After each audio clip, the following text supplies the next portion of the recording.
chills. Number 4. The Rosenheim Poltergeist. In 1967, a devious poltergeist began to haunt a legal office in the German city of Rosenheim. Sigmund Adam was at the head of the firm at the time, and he first noticed that something was wrong when the power started to go out regularly. He wrote it off as a simple case of faulty wiring that he and his team would simply have to work around as best they could. Little did he know it would be far from the last of their problems. Sigmund's office had 4 phone lines, and all 4 of them started to drop calls or else fade in and out during conversation. Sometimes all 4 would ring at the same time and startle everybody. Of course, there was never another person on the other end, or at least no one human. Whatever was calling them never bothered to make a single sound. When Sigmund's office had all of the phones replaced, the new ones continued to do the exact same thing.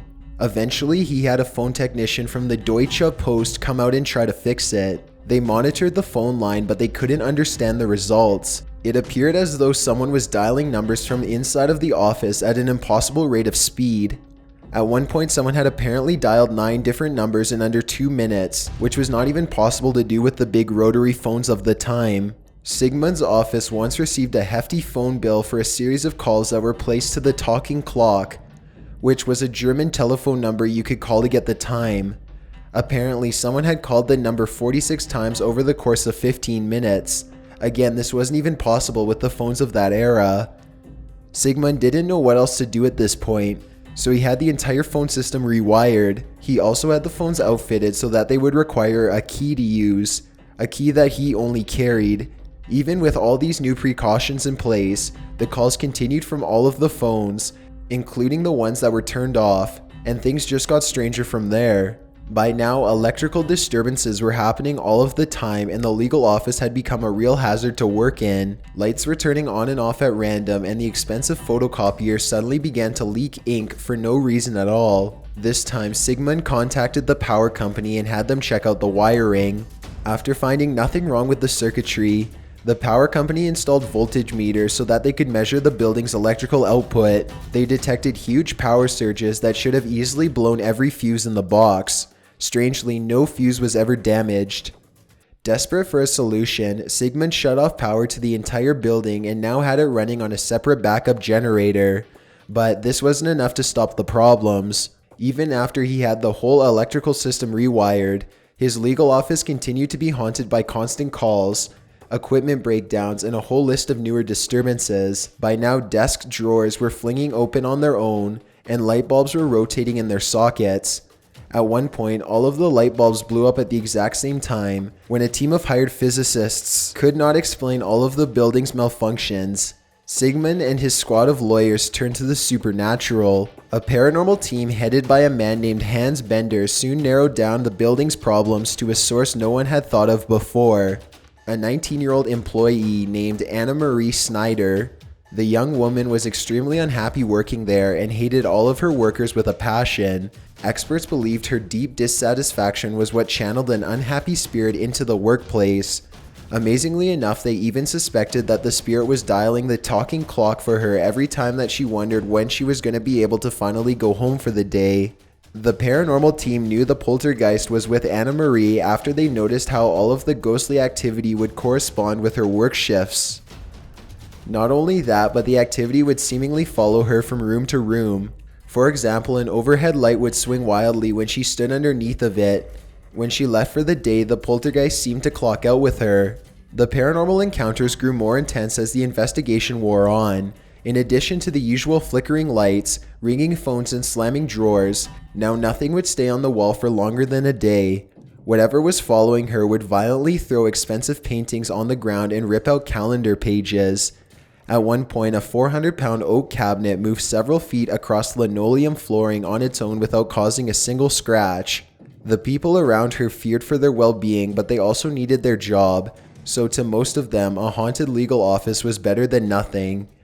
When Anna Marie left in January of the next year, all of the poltergeist activity immediately stopped. From phone calls to photocopying, the building never had another electrical problem or equipment malfunction again. If anything, it seemed as if the poltergeist had become increasingly prevalent in the months leading up to Anna Marie's departure. In other words, the more she got tired of her job, the more destructive the poltergeist became. Who knows how much more violent it would have become if she had decided to stick around. Over the course of the next year, she had several more jobs where the same electrical problems followed her. Only after she married in 1969 did the poltergeist finally leave her alone. There is one incident, however, where she broke up with him for a brief period before they got married. It happened during a bowling game. When they had an argument, the scoreboard directly above her broke. Before we go any further, do you think poltergeists can haunt people? Let me know in the comments with a simple yes or no. My answer would be yes, but I've never personally been haunted, and it seems very rare. It's a proven fact that generosity makes you a happier person, so if you're generous enough to like this video, then thank you. Number 3. The Amherst Poltergeist. In Nova Scotia, Canada, 1878, a 19-year-old teenager named Esther Cox complained that there was a mouse under her covers for the second night in a row. Her oldest sister Jeannie helped her find it. When they saw a cardboard box under her bed start to move on its own, they were sure they had found it. The cardboard box lifted high into the air and fell over. There was no mouse underneath, which meant that the box had been moving on its own for the entire time. It was the first paranormal encounter of many that would leave the Teed family completely terrified. The next night, Esther became mysteriously red and swollen.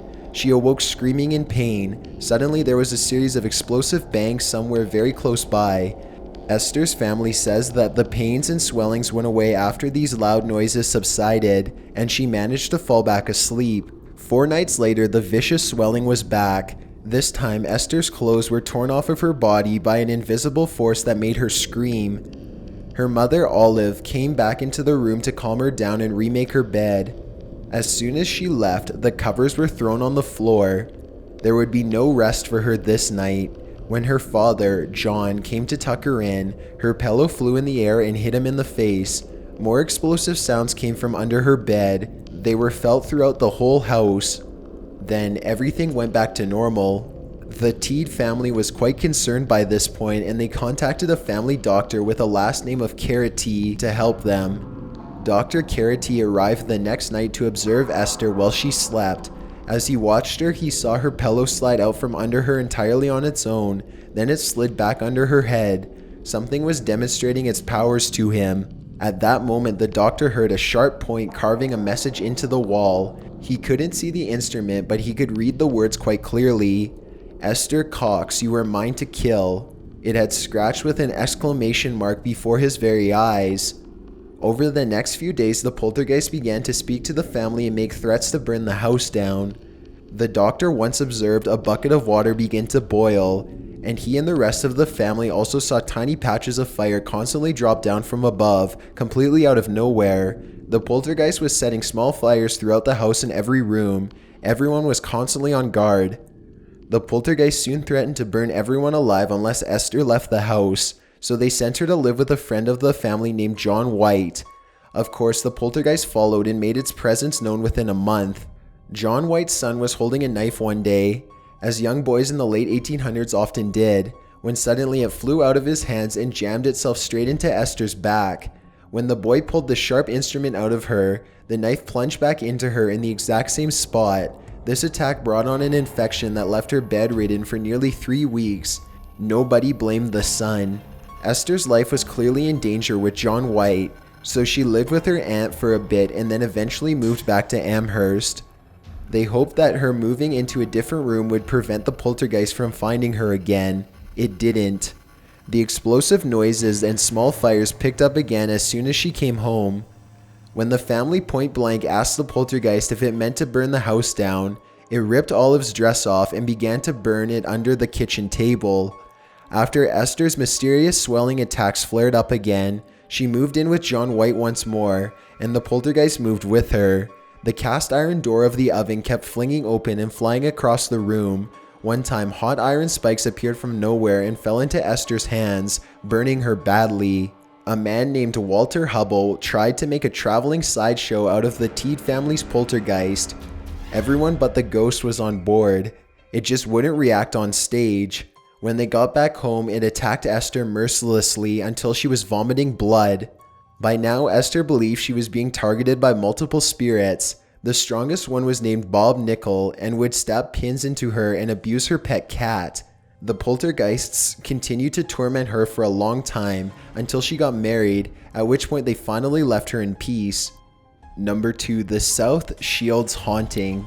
In December of 2005, a couple known only as Mark and Mary Ann became victims of a violent haunting in their English home in the coastal towns of South Shields.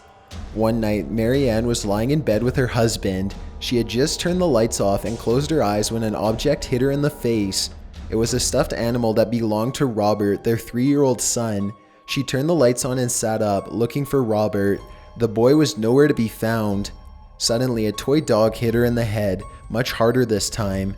Soon, toys were plummeting Mark and Mary Ann from all sides with such strength that all they could do to protect themselves was raise the covers and yell. Something grabbed onto their blankets and yanked down hard. It was at this point they noticed how the toys were flying in the air all by themselves, and how some were even stopping in midair before pelting them. The ghost then decided to hop into bed with them. Mark yelled in pain as 13 scratches slowly ripped into his back. Something was taking its time digging its talons into his skin. There was nothing for either of them to do as his back grew slick with red blood. After all, how do you fight a ghost? Unfortunately, it was all over as quickly as it had begun. The ghost left and the two were alone again, for the time being at least. Mark's scratches were gone by morning, but the two had seen enough. They contacted a paranormal researcher named Darren Ritson, who brought his mentor with him as well, a man by the name of Michael Hallowell. The scared couple told the team what had been happening to them. As it turned out, the toy attack was only the latest occurrence in a long series of paranormal events. It all started months ago when they came home one evening only to find 2 chairs perfectly stacked on a table. It gave them a creepy sense of not being alone, but the two were able to look past the strange evening and get on with life. Even when objects started to disappear and show up in different areas of the house, they still managed to stay calm about what looked to be a possible haunting. It wasn't until a full set of bedroom drawers moved from their room to the outside that they became sure that something was in the house with them, and they thought that maybe it was trying to tell them that they should leave. The couple stubbornly stuck around instead, and that's when things got even more threatening. Whatever was in the house with them knew that Robert was their weakness, and it went after his toys next. They found his rocking horse had been hanged by its neck from the ceiling fan as a clear warning. During another incident, they found Robert's stuffed rabbit sitting in a chair at the top of the steps. Someone, no something, had put a box cutter in its arms. This was around the time that their son's doodle board started to display satanic symbols and strange messages. "Going to die today, going to get you," read one of them. "I can get you when you're awake and I'll come for you when you're asleep," was another, followed by the 5-letter B word. Mary Ann received text messages that were largely the same thing, along with constant calls. None of these communications could be properly traced. Other times, their toilet would fill up with blood and then quickly go back to normal. Their toddler son, meanwhile, would often go into a trance and be found tightly wound up in blankets or else thrown in the closet. One time they found him wrapped up in his blankets and pinned down by a table. There was just no explanation for any of it besides a violent ghost. The attack on them with Robert's toys was the final straw. The two paranormal investigators, Darren and Michael, quickly got to work rigging the house with more surveillance equipment than the couple had ever seen before. They used motion sensors and special cameras to record the house's strange physical properties. Like a water bottle they found perfectly balanced at a weird diagonal angle. By now the toys themselves were speaking in low and creepy voices. Furniture continued to be stacked up high, and it wasn't uncommon for the occasional knife to go flying across the room. Then, one day they saw it. According to them, the poltergeist walked past Robert's room and turned towards Mark. He says that it had no facial features, but that it nonetheless felt like the 6-foot-tall entity was searching into his soul. The figure before him was black, cold, and menacing. It walked over to where he was standing. As it approached, scratch marks started to appear down the right side of Mark's back, just as they had during the attack from earlier before. The only difference was that this time 6 paranormal investigators were there to document it. Mark's skin became darker and burnt around the wounds. Then it was gone. For whatever reason, this gruesome encounter was the last time the poltergeist ever attacked them again. They have since published a book called The South Shields Poltergeist. At the time of its writing, the couple were desperately seeking to sell the home and live someplace far away. For some reason, there's been no buyers. Number 1. Bloody McKenzie. The Greyfriars Kirkyard in Edinburgh, Scotland, is an ancient cemetery that's home to a dangerous and malevolent spirit named George McKenzie. This ruthless villain murdered thousands of innocents while he was still alive in the 17th century, and he continues to kill those that disturbs his gravesite to this day. During his mortal years, McKenzie was responsible for slaughtering 18,000 prisoners of war. These people were caught fighting for religious freedom from King Charles II, and they faced horrible consequences for refusing to give up their ties to the Presbyterian Church. In 1679, he brought 1,200 prisoners to Greyfriars to pay for their crimes. He originally had 3,000 of them, but most were publicly tortured without mercy until their heads were cut off. The remaining victims were left to starve to death while shivering in the Scottish winter. This dark period of history, known as the Killing Time, earned him the nickname of Bloody McKenzie. The evil man died in 1691, and he was buried at the nearby Greyfriars Kirkyard, inside the Black Mausoleum. There he remained undisturbed for over 300 years until a homeless person broke inside in 1999. He cracked open the casket and laid down next to Bloody McKenzie's skeleton for a good night's rest, only to break the casket and crush the corpse into dust. The poltergeist has been awake and enraged ever since. Reports of McKenzie's spiritual attacks now number well in the hundreds. Sometimes his unseen hand will yank a person by the hair, while other times he'll make a grab at their legs as if to carry them away. And those are just some of the less violent confrontations. He's even been known to punch people and break fingers. Visitors will often return home later to find deep cuts, dark bruises, and bad burns underneath their clothing. These marks can last for months and even for life. There were 500 separate attacks as of 2006, at which point the person keeping count became haunted himself, but more on that later. One of the most famous attacks is when a person peering through the iron gates of McKenzie's tomb was thrown completely off the steps by a cold force, and there are plenty of other similar instances. If you feel the air around you become either extremely hot or cold, then it means he is nearby and you are in trouble. Not even the local wildlife is safe. Animal carcasses are regularly found nearby. When he's not beating them into submission, it seems as if though the ghost of McKenzie has developed a second way of keeping people away from his property, making them pass out. Over 140 people have suddenly collapsed in the graveyard without warning.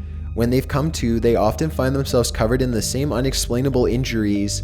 Others black out for hours and find themselves in a completely different part of the cemetery with absolutely no recollection of what they've been up to. When the poltergeist first began to openly attack people, the Edinburgh City Council locked the Black Mausoleum and ordered no one allowed inside. Years later, a local resident named Jan Andrew Henderson eventually convinced them to allow tours. That's when the paranormal activity increased exponentially, and also when his own life became threatened as well. Jan Andrew was also the one who interviewed witnesses at length over their experiences with Greyfriar Kirkland poltergeist. He quickly accumulated over 75 pages of first-hand accounts and wrote a book called The Ghost That Haunted Itself. Around this time was when the hauntings extended to 4 houses nearby, including his own. As smashed plates and floating objects quickly became the norm around his household, the brave paranormal investigator continued at length to interview victims and piece together information for common clues. They often spoke of strange footsteps during the tour, and they also smelled sulfur and other powerful stenches shortly before being attacked. Sometimes Bloody McKenzie appeared as a white apparition, while other times you couldn't see him at all as your fingers suddenly broke. A mysterious house fire soon wiped out all of Jan Andrews' findings at the height of his research. He was sure that Bloody McKenzie was displeased with all of his snooping around and has caused the fire. He quickly took the hint and moved far away. He is sure that Bloody McKenzie was displeased with all of his snooping around and had caused the fire. He quickly took the hint and moved far away. A minister named Colin Grant was another person who thought he could get rid of Greyfriars Kirkyard of Bloody McKenzie once and for all. The man went with a journalist named Claire Gardner to perform an exorcism on the haunted graveyard. He said he could see visions of babies lying dead with their mothers, who were reaching out to him for help. Their presence soon became overwhelming and Colin knew that he had met his match. He told Claire that he refused to go anywhere near the Black Mausoleum because he knew that bloody McKenzie's spirit was strong enough to kill him. He performed a brief exorcism at the outskirts of the property and left. Sure enough, he was found dead soon after. Before you go, I wanted to tell you about the giveaway I'm hosting. But first off, thanks for watching and leave a like so I know you made it to the end of the video. Don't forget to subscribe because I upload new videos every week. My name is Chills and I'm thanking you all for your support by giving away 3 $100 Amazon.com gift cards. It's completely free to enter and you can enter the giveaway by visiting the link at the very bottom of the description. It doesn't matter when you're watching this video because top15s.net/giveaway will automatically direct you to my most recent giveaway. See the terms and conditions on the linked page for full details. If you want to follow me on social media, my Twitter is at YT_chills and my Instagram is at DylanIsChillinYT with underscores instead of spaces. Feel free to send me a DM if you have any questions or suggestions. See ya.